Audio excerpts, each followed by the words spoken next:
Hey guys, welcome back. I'm bringing you along for a update on my remodel that's been happening. We're at a stage now where we're just doing the fine-tuning details. I had to go pick up a steel lintel that's going to go on the fireplace to hold the stone mantle. It's got to look like it's floating. I got to meet the plumber here today because we're fitting that shower. It has 9 shower heads. Go figure. It's like a car wash. It's a specific size valve that we've ordered from Kohler, and as luck would have it, they don't have the product in, but they have a makeshift little cap that we can use to template as a specific size when they cut the tile around. So I'm meeting Tyler the plumber on that. I got to meet the Granite guys. Got some issues because they're templating every single little countertop, and it's getting right down. I mean, these guys measure right down to like a 1/16 of an inch or less. Kind of like dealing with Tom the trimmer. Very specific stuff. So let's get inside, see if I can answer some questions. Hopefully they're situations and not problems.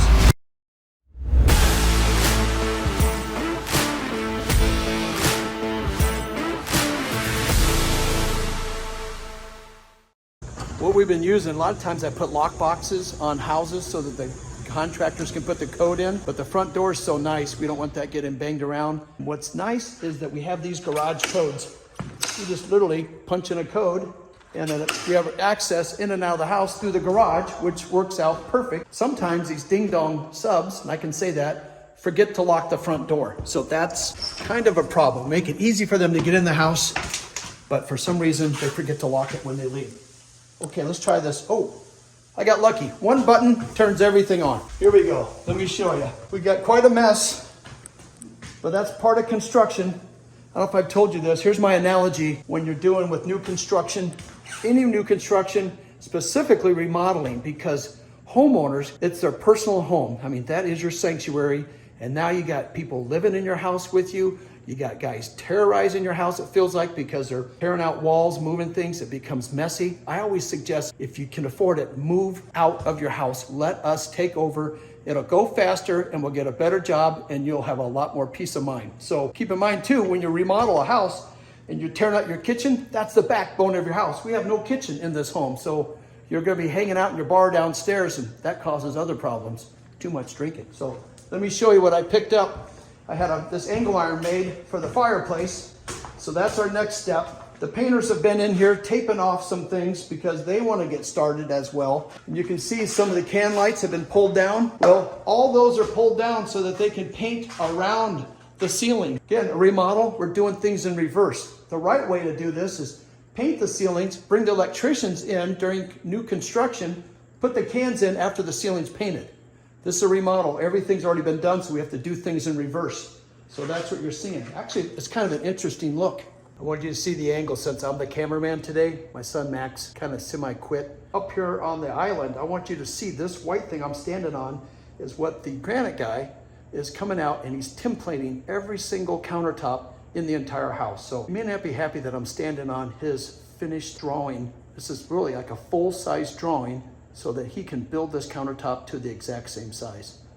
So I'm gonna be going over some stuff with him soon. He's out to lunch right now. The last time I was out here, I met with the guys that are gonna put a stone on the fireplace, and the homeowner wants a mantle, a stone mantle that just looks like it's floating on the fireplace. What it's going to look like, it's the stone is holding it up, but when we put on this thin stone, there's no structural integrity to it because it's only like 2.5 inches thick. A real stone that support, like you put on your house, a brick, gonna be 3.5 to 4 inches thick, and it starts from the ground all the way up. So that could have held the weight of this, but we don't have that kind of support in the floor, nor do we have that kind of stone going on the fireplace. So we're going to defy gravity and do stuff behind the walls, little smoke and mirrors and steel. So this drawing that we drew up, I went and had it made. So here's the steel lintel that we're going to put on the fireplace. This right here, we're gonna put bolts all the way through. That little piece, this gets spun around and will get bolted to this piece here, and that little flange is gonna stick down just enough so that the granite or the stone slides right in there. I hope that makes sense. I'll show you the process as they start putting it on. These are those little details behind the scenes that make these houses look unique and kind of cool. I'm showing you on how we do it. Okay, so we got GMS here templating the master fireplace, and this is what they've done. All your measurements, is this all your writing on the wall? Is that? Yeah. Okay. So then you'll take that with you. All right, pull her down. I gotta show you, we found a situation instead of a problem. We found that it's flush right here, but the fireplace sticks out, is back about 1/4 of an inch. That is not something we did. It was originally installed that way 10 years ago. So now we've inherited some of these, now I'll call it a problem. All right, we're at the remodel job in that big master shower. So we kept the existing plumbing fixtures, not the fixtures, but the rough-in plumbing in place. We changed out the fixtures, which creates a situation for the tile setter, right, Tyler? So, Yeah. because he cannot finish this wall because Long and short, we were waiting on tile spacers. Of course, when they finally do come in, we only had one. So we had to find some nice SDR pipe. It's not real pipe like you plumb with, more like vacuum tube. That's thin enough that matches this. So I took some PVC caps and drilled them out and made my own. So at least he can move forward and we can get it going. So that's going to be a template for him. Yeah. As long as he cuts center around that. Yep. That's the whole fitting, what you just showed me in the box. Yep, and then this what's is that? basically going to be the control box. So when he tiles, I cut out a 7 1/8 by 7 5/8 by 3 5/8, and he's going to leave this open, and I'll cut those out. But that's where this control box is. Oh, so that bar. So that is like your rough in control Let's box. show that. Let's go see. So, And this is the actual. oh, there it is. That's that pretty thing. So that goes right there. Yes, and he doesn't have to towel right there. Because it's much easier not just to let them a little template. So it's not your grandma's shower we're doing here. This is the latest and greatest updated. So all kinds of electrical, low voltage wiring that runs the controls in your shower. Go figure. You definitely have a car wash in there. Yeah, it's like a car wash. Those are those are 6 shower heads. We have a rain head. We got one in the ceiling, and then we have a handheld Yep. on the wall. And then a fixed head too, right in front of you. And a fixed head. So 6, 7, 8, 9. And a steamer down there And too. a steamer. So we have to do that. Not a Stanley steamer, it's a steamer shower. So that's what that little valve is down here. And we were able, remember, we moved the drain. It was a drain that went from, let's call it north to south. Now we're going just a little tiny drain. Is that a long drain all the way across there? Yeah, I believe so. It's I think it's just So probably it's falls east. about 1.5 inches from each side of the wall. Yeah, so now it goes east to west. There we go. So that it didn't look, it makes the shower floor look nicer. So little tiny updates that we're doing to bring this house into the 2024 year. I don't know. A lot of plumbing, a lot of tile. Big tile. Okay, some other things that's happened here in the master. Since the shower is well on its way, we can now get that wall going because Tyler has put that blue cap is what we need on there from Kohler, because that is the selection for the new shower valve. We have to have the shower valve in place before we can set the tile up. So it's those little tiny details that a lot of people don't realize. He has made the white ones because we only have one blue one that's the official size, but the white ones are within like a 1/16 of an inch. So we're good to go. Tile guy will cut all those holes so we can get that wall done. And you can see here, kind of messy. I guess it's really messy. That is construction remodeling. I don't know why anybody would want to live in their house if they have the wherewithal not to. If you can move out, the job goes way faster. It's a mess. No one likes living in a mess. We don't even like working in them, but because it's a drywall stage, the dust is flying everywhere and it just looks terrible. So what we're seeing here is the white on there is what we call templating. Countertop guys are here right now going through every part of the house, wherever we're putting granite or onyx, whatever the term is. I'm using granite loosely because it's a solid surface. I know they're coming up with some really cool stuff, but you can see they will label this board and it's measured exactly to size. So when they go back to the shop, they will cut that countertop specifically to what they have measured here on site. So you can see there's where the sink's going. That's the sink. Here's, I think that maybe this means for the finished edge, so they know this is the front. And they're talking about maybe leaving it about 2 inches short on the back for some reason. I'm not quite sure. But here's all their measurements that what they need to do. I thought you'd find that interesting. Those are the behind the scenes stuff that takes place so that you can get a beautifully finished product and it fits perfectly to this job, because there's no such thing as a perfectly square wall. They're very hard to find. You work with what you have, and this is the process to make it look like it's perfectly square. You know, it's a drywall. You know, I'm still have the gap there. Still got a gap there, don't you? Yeah. So we need to mud. No, I would say have the fireplace guys just pull this out. If they put Just a straight get it edge on the square. wall. Yeah, if they put a straight edge on the wall like I'm doing, just pull the firebox out to the straight edge. Okay. That way I know my piece. All right. So all we have to do, I'm gonna make them come to a straight edge on this whole thing and get it squared up, which makes your job a lot easier. It's so hard to bend granite. Yeah, it doesn't bend very No, well. it doesn't break. So this is, what do we say, what's this right here mean? That's a mitered. It has a mitered edge, a waterfall panel. Oh, that's So- what, so they, when they cut this thing, they Yeah. gotta plan on a Go mitered. 45. Yep. Because this is gonna go all the way down. A lot of homework Yeah, on 2.5 your end. inches thick, Oh, it's a super thick edge too, 2.5. Typically they're what, inch and a inch and a quarter. quarter, Yep. okay.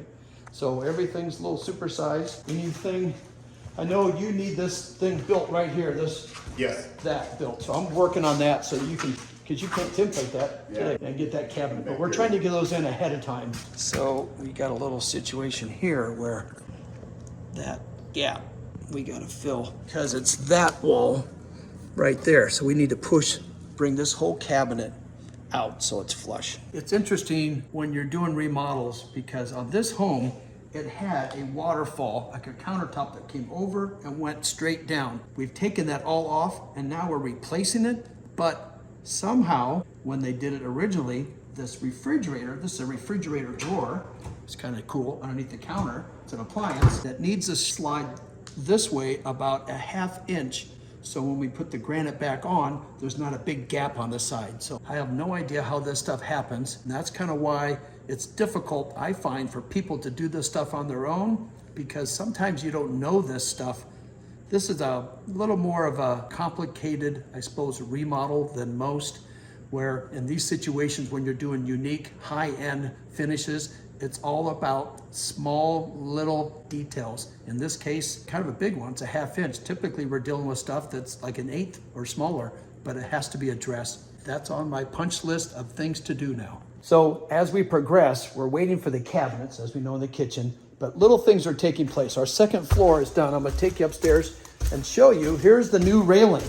The last one was all glass. So now we're going with a less modern, kind of more eclectic look. So we replaced this one, that's been done. And then we went ahead, we find some lights up here. We got some smoke detector that's beeping. It's usually a battery situation. But you guys know, once one starts beeping, you gotta go through the whole house and find out what battery is the one that's causing all the beeping. Because if it's beeping in one spot, doesn't mean that's the battery. It's frustrating. So it forces you to change all the batteries, and you gotta do it. What people say to do is do it every time you change your clocks. So twice a year. Here's the railing.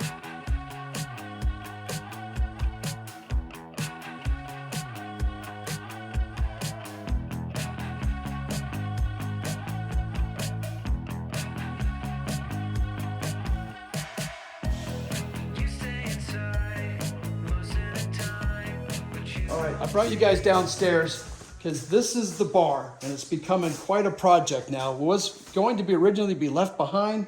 We'll deal with it later. But I told the people, if you're doing a mess and it's a disaster in your house, spend a little extra money. If you want it later, it's cheaper to do it now, because if you have to bring everybody back, more mess, and it always seems to cost more. So they're in agreement. We've taken out this wall, had Eugenio do it. This is where the huge glass is going to go, a wine cellar. But then we had a situation when we removed this wall that was up here in the ceiling. It exposed the back of these cabinets and it was unfinished. The homeowner had a great idea. Since we're redoing a lot of the cabinets in the kitchen, we had these huge doors that were all made out of rift cut oak that was getting removed. She said, let's cut those down to size and use them on the back of the bar. So Tom, the trimmer, has come in and done a fantastic job. And let me show you guys what he's done, because this looks like was the original work, and it's going to be absolutely beautiful because you're going to see the back of this bar when all the glass comes in for the wine cellar. One thing I want to point out to you guys, you'll see on the floor where there's a little bit of black. Because that went on the back of a cabinet, all we did was paint a small gap all black then mounted the finished cabinet doors to the back of the bar. It makes it look and gives it that finished look all the way through. So that's a little trick that we do behind there, because you're gonna come back later and try to paint that. It's gonna be extremely difficult.